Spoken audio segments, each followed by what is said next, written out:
Hi అండి. బాత్రూమ్‌లో ఇది ఒక్కటి వేయండి ప్రతి మూల కూడా మెరిసిపోతుంది. చూస్తే ఖచ్చితంగా ఆశ్చర్యపోతారు. ఇంకా ఫస్ట్ టిప్‌ని తెలుసుకుందాం. చిన్న పిల్లలు ఇంట్లో ఉంటే చాలా ఇబ్బంది పెడుతూ ఉంటారు కదండీ! ఇలా వాళ్ళు ప్రతి దానికి అల్లరి చేస్తూ ఇలా బాత్రూమ్ దగ్గరికెళ్ళిపోయి లోపలికెళ్ళిపోయి డోర్ వేస్తూ ఉంటారు. ఇలా డోర్ తీయాలంటే చాలా ఇబ్బంది పడుతూ కష్టపడుతూ ఉంటాము. ఎందుకంటే వాళ్ళు లాక్ వేసేసుకుంటూ ఉంటారు లోపలికెళ్ళి. అది తీయాలంటే మనకి చాలా టెన్షన్ పడుతూ భయపడుతూ ఉంటాం కదా!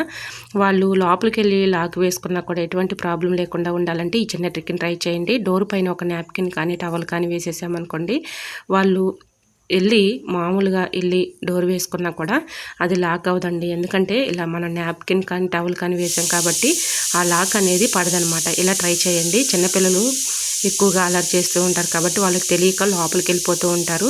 ఇలా చిన్నపిల్లలున్న ప్రతి ఒక్కళ్ళు కూడా ఈ విధంగా డోర్ పైన ఒక నాప్కిన్ కానీ, టవల్ కానీ వేసామనుకోండి, వాళ్ళు లాక్ పెట్టుకున్నా కూడా ఎటువంటి ఇబ్బంది అయితే ఉండదు. ఇంకా సెకండ్ టిప్‌ని తెలుసుకుందాం. ఇలా ఏదైనా ఒక పేపర్ కానీ, లేదంటే టిష్యూ పేపర్ కానీ తీసుకొని దానిపైన రైస్ వేసేసుకోవాలండి. కొద్దిగా రైస్ తీసుకొని ఒక స్పూన్ వరకు దానిపైన కొద్దిగా షాంపూ వేసుకోవాలి. ఈ 2 కూడా బాగా మిక్సింగ్ చేసుకోవాలి. ఇలా మిక్సింగ్ చేసుకున్నటువంటి మిశ్రమాన్ని ఇలా ఫోల్డింగ్ చేసేసి టిష్యూ పేపర్‌ని ఈ విధంగా ఫోల్డింగ్ చేసి మనం కబోర్డ్స్‌లో ఎక్కువగా బట్టలు పెడుతూ ఉంటాం కదండీ! బట్టల కింద ఎక్కువగా మనకి బల్లు గుడ్లు పెట్టడం, పురుగులు చిన్న చిన్నవి చీమలు అలా చేరటం జరుగుతూ ఉంటుంది. అలా లేకుండా ఉండాలంటే ఈ చిన్న ట్రిక్‌ని ట్రై చేయండి. వీటి ఘాటు స్మెల్‌కి బల్లులు కానీ, బొద్దింకలు కానీ అలాంటివి రాకుండా ఉంటాయి. అలానే మనం ఇలా పెట్టడం వల్ల ఎటువంటి నెగెటివ్ ఎనర్జీ ఉండదు. మంచి స్మెల్ అయితే వస్తుంది. ట్రై చేయండి. ఇంకా నెక్స్ట్ టిప్‌ని తెలుసుకుందాం. ఇలా సోప్ తీసుకున్న తర్వాత సోప్ ప్యాకెట్స్ ఉంటాయి కదండీ! సోప్ ప్యాకెట్స్ వేస్ట్ అని పడేస్తూ ఉంటాము. వేస్ట్ అని పడేసే బదులు ఈ విధంగా చక్కగా బట్టల కింద పెట్టేసుకున్నామనుకోండి, చక్కగా మనకి ఎటువంటి ప్రాబ్లం లేకుండా ఈ విధంగా చక్కగా ఇలా బట్టలు తీసుకున్న ప్రతిసారి కూడా మంచి స్మెల్ అయితే వస్తుంది. సోప్ కవర్స్ మనం వేస్ట్ అని పడేసే బదులు ఈ విధంగా చక్కగా బట్టల కింద పెట్టేస్తే తీసుకున్న ప్రతిసారి మంచి స్మెల్ వస్తుంది. వీటి ఘాటు స్మెల్‌కి బల్లులు కానీ, బొద్దింకలు కానీ రాకుండా ఉంటాయండి. ట్రై చేయండి. ఇంకా నెక్స్ట్ టిప్‌ని తెలుసుకుందామండి. ఇలా మనం పొట్టు మినపప్పు కానీ నానబెట్టుకొని పిండి పట్టుకుంటూ ఉంటాం కదా! ఇడ్లీ పిండి కానీ, దోస పిండి కానీ హోటల్ స్టైల్‌లో ఉండాలి అంటే ఈ చిన్న ట్రిక్‌ని ట్రై చేయండి.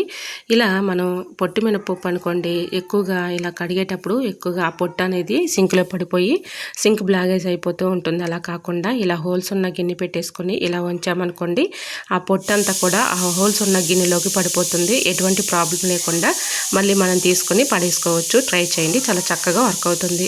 ఇంకా నెక్స్ట్ టిప్‌ని తెలుసుకుందామండి. ఈ టిప్ కూడా చాలా చక్కగా యూజ్ అవుతుంది. వీడియోని ఎక్కడ కూడా స్కిప్ చేయకుండా చివరి వరకు చూడండి. ఇంతవరకు మన ఛానల్‌ని ఎంతగానో ఆదరించి సపోర్ట్ చేసి ముందుకు తీసుకెళ్తున్న ప్రతి ఒక్కరికి కూడా చాలా చాలా థ్యాంక్స్ అండి. ఇలానే సపోర్ట్ చేయండి. మన ఛానల్‌లో ఇంకా మంచి మంచి న్యూ టిప్స్ అయితే షేర్ చేస్తూ ఉంటాను. ఇంకా నెక్స్ట్ టిప్‌ని తెలుసుకుందాం. పప్పు ఇలా క్లీన్ చేసుకున్న తర్వాత ఏదైనా ఒక మిక్సీ జార్‌లోకి వేసుకొని ఇలా కొంచెం మనం పప్పు ఉన్నప్పుడు ఇలా మిక్సీ జార్‌లో వేసేసుకొని పట్టుకుంటూ ఉంటాం కదా! ఇలా పట్టుకునేటప్పుడు చక్కగా కొద్దిగా రైస్ వేసేసుకొని పట్టుకుంటే మనకి పప్పు ఒదుగవుతుంది. అలానే హోటల్ స్టైల్‌లో దోసలు కానీ, ఇడ్లీ కానీ ఎలా ఉంటాయో అలాంటి టేస్ట్ అయితే వస్తుంది. ట్రై చేయండి. ఇంకా నెక్స్ట్ టిప్‌ని తెలుసుకుందాం. ఇంట్లో పెద్దవాళ్ళు ఉన్నారనుకోండి, ఎక్కువగా మోకాళ్ళ నొప్పులతో బాధపడుతూ ఉంటారు. ప్రతి దానికి మెడిసిన్స్ యూజ్ చేయకుండా ఇలా ట్రై చేయండి. ఆనియన్ తీసుకొని ఈ విధంగా కొద్దిగా కట్ చేసేసుకొని స్టవ్ ఆన్ చేసుకొని దోసపెనం పెట్టుకొని దోసపెనం కొంచెం హీట్ వచ్చిన తర్వాత దానిపైన ఆనియన్ను ఈ విధంగా చక్కగా హీట్ చేసేసుకొని మోకాళ్ళ నొప్పుల దగ్గర కానీ, మెడ నొప్పుల దగ్గర కానీ ఈ విధంగా కొంచెం కాపుకుంటే రిలీఫ్ అనేది ఉంటుంది. పూర్తిగా తగ్గిద్దని నేను చెప్పను కానీ కొద్దిగా రిలీఫ్ అయితే ఉంటుందండి. ఎందుకంటే పెద్దవాళ్ళు ప్రతిదానికి మెడిసిన్స్ వేసుకుంటే సైడ్ ఎఫెక్ట్స్ వచ్చే ఛాన్స్ ఉంటుంది కాబట్టి ఇలా ట్రై చేయండి. ఇంకా నెక్స్ట్ టిప్‌ని తెలుసుకుందాం. ఈ టిప్ కూడా చాలా చక్కగా యూజ్ అవుతుందండి. వీడియోని ఎక్కడ కూడా స్కిప్ చేయకుండా చివరి వరకు చూడండి.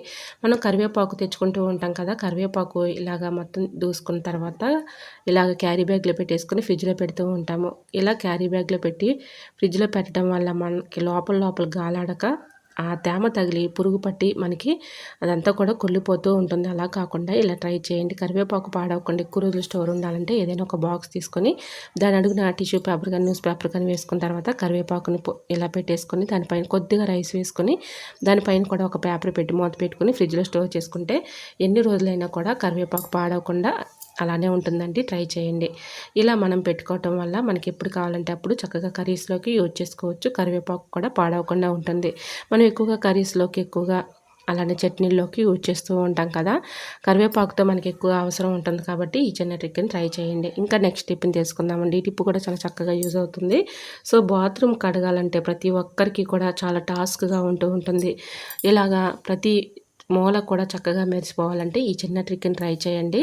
ఇలా ఏదైనా ఒక బకెట్ తీసుకొని దానిలో హాట్ వాటర్ అయితే పట్టుకోవాలండి. నేను ఇక్కడ సగానికి తీసుకున్నాను. ఒక 4 స్పూన్స్ వరకు నేను బ్లీచింగ్ పౌడర్ని అయితే వేసుకున్నానండి. అలానే 2 స్పూన్స్ బేకింగ్ పౌడర్ కూడా వేసుకున్నాను. బ్లీచింగ్ పౌడర్ మనకి కిరాణా షాపుల్లో దొరుకుతుందండి. అలానే మనకి సూపర్ మార్కెట్లో కూడా అవైలబుల్గా ఉంటుంది. ఆన్లైన్లో కూడా అవైలబుల్గా ఉంటుంది. కొంచెం ఘాటైంది, కొంచెం ఎక్కువ రేటు ఉన్నది తీసుకున్నామనుకోండి, మనం ఎక్కువగా మనం మనీ ఖర్చు చేసి ఆ ప్రొడక్ట్స్ అని, ఈ ప్రొడక్ట్స్ అని కెమికల్స్ ఉన్నవి యూజ్ చేయకుండా ఈ విధంగా చక్కగా ఇంట్లో చక్కగా ఈ విధంగా ఒక బ్లీచింగ్ పౌడర్ తెచ్చుకున్నామనుకోండి, బాత్రూమ్ క్లీన్ చేయడానికి చాలా చక్కగా హెల్ప్ అవుతుందండి.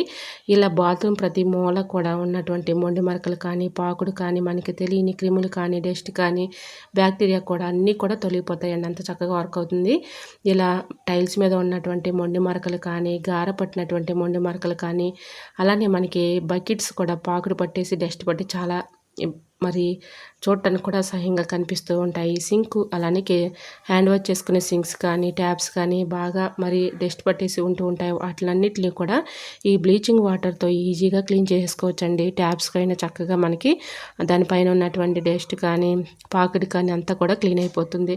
ప్రతి మూల కూడా చక్కగా మెరిసిపోతుంది అనమాట. చూశారు కదా, ఇప్పుడు నేను ఆ వాటర్ పోసేసి ఒక 1 అవర్ పాటు ఇలా ఉంచేసాను. 1 అవర్ తర్వాత మీకు చూపిస్తున్నాను చూడండి ఎంత చక్కగా మెరిసిపోతుందో. ఫస్ట్ మనం చూసినప్పటికి ఇప్పటికీ చూడండి ఎంత డిఫరెన్స్ అనేది వస్తుందో.